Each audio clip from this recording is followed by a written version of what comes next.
One of the primary goals of a narcissist is to obtain ultimate power and control in all of their relationships. They use all different sorts of manipulation tricks to achieve this, and punishments play a big role in this. Most narcissists work slowly over time to condition you to react specific ways in certain situations. Punishments are the same now as when we were 5. We are being punished by somebody so that we learn a lesson. In this video, I want to talk about some of the ways narcissists punish their victims. I do want to throw out a trigger warning here, but I will not be terribly graphic or linger on those things very long. Number 1, destruction. As highly narcissistic people are extremely immature about most things in life, it's very possible they might choose to lash out this way and try to get you back in their control by destroying things that you love or things that are incredibly valuable to you.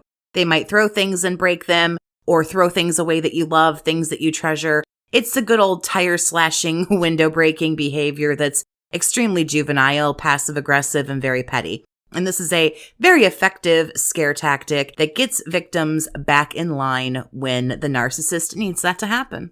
Number 2, physical abuse. I'm not going to linger here. It's super self-explanatory, and I don't need to. We're moving on.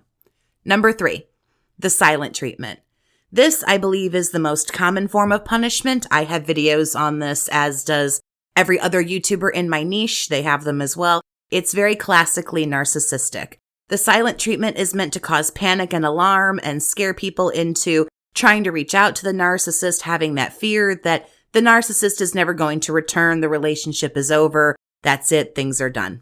You can also add in here just flat out ignoring you. When you're trying to speak to them or in the middle of an argument, they just go silent. Again, more childish behavior. They don't want to solve the problem. They don't want to work anything out. They just choose to go radio silent, and that is it. Another bit that I want to add on to this one that isn't necessarily a silent treatment, but it's the blocking and unblocking games that they play on social media. Yet another trick that they use to try to make you feel bad, to try to incite panic and anxiety in you.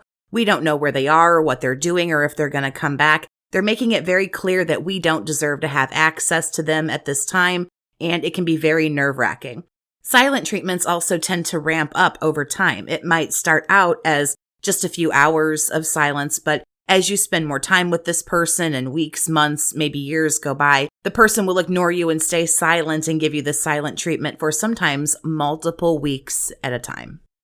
If you'd like to talk with a survivor one-on-one and get some help and support, you can set up private phone chats with me by emailing BookAChatWithJess@gmail.com. Number 4, verbal abuse.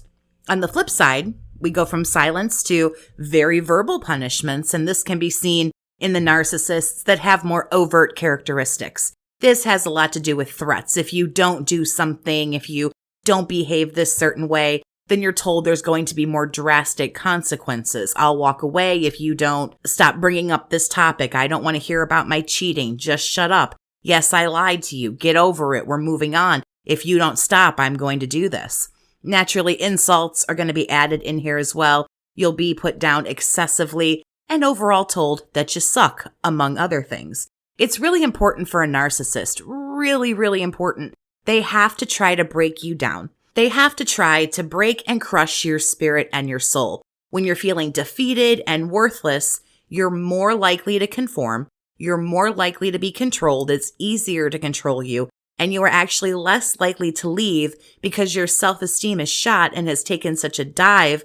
You might feel as if you can't get better than this person. Maybe this person is even telling you that.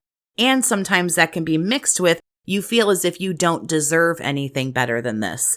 I found a really sad but kind of true in some cases quote once that said, "We choose the love we think we deserve."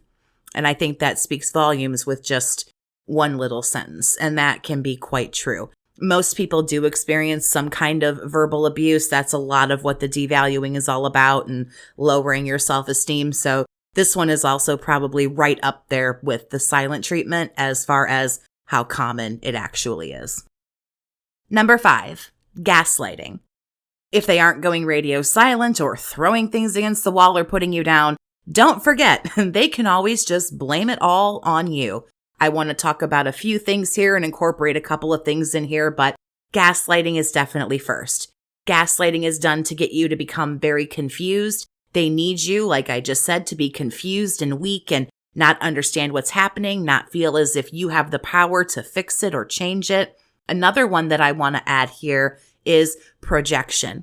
Projection is a great way for a narcissist to try to regain control because they tell you they don't have those negative, unsavory qualities. It's you that actually have all of those really ugly anger issues, or you're really jealous, or you're really obsessive. So to add, as if we need more added on, but to add to gaslighting and projection, I also want to top it off with blame shifting.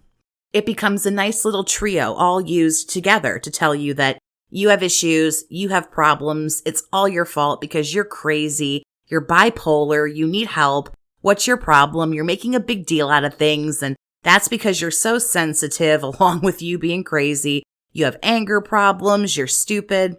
That's all three of them right there rolled up into one, and it can be extremely devastating. It's very destructive to people mentally, but they will also do this as, of course, a form of punishment.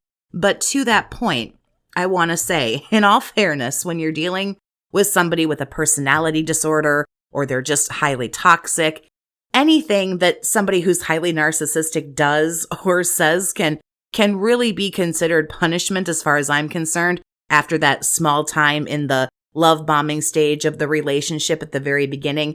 It all goes downhill and then it becomes day in, day out a never-ending punishment, a never-ending nightmare. As always, I want to hear what you have to say about this, so tell me down in the comments. I want to know, what do you think is the most common form of punishment that a narcissist chooses? Do you think it really makes a difference if it's overt versus covert? Do you think they all just do the same things? And along those lines, I have some really, really exciting news I want to tell you about.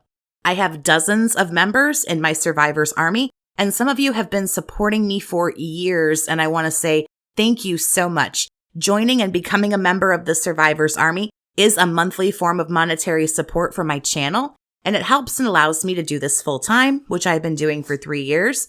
You never have to join if you don't want to. I certainly don't want you to if that's not something you want to do. Yet I'm happy to announce that from now on, when you leave a comment, you do have the option to pledge or make a donation with your comment. You can simply click the thanks button right below the video. It's got the adorable little heart, and you can leave a comment and choose your donation amount there.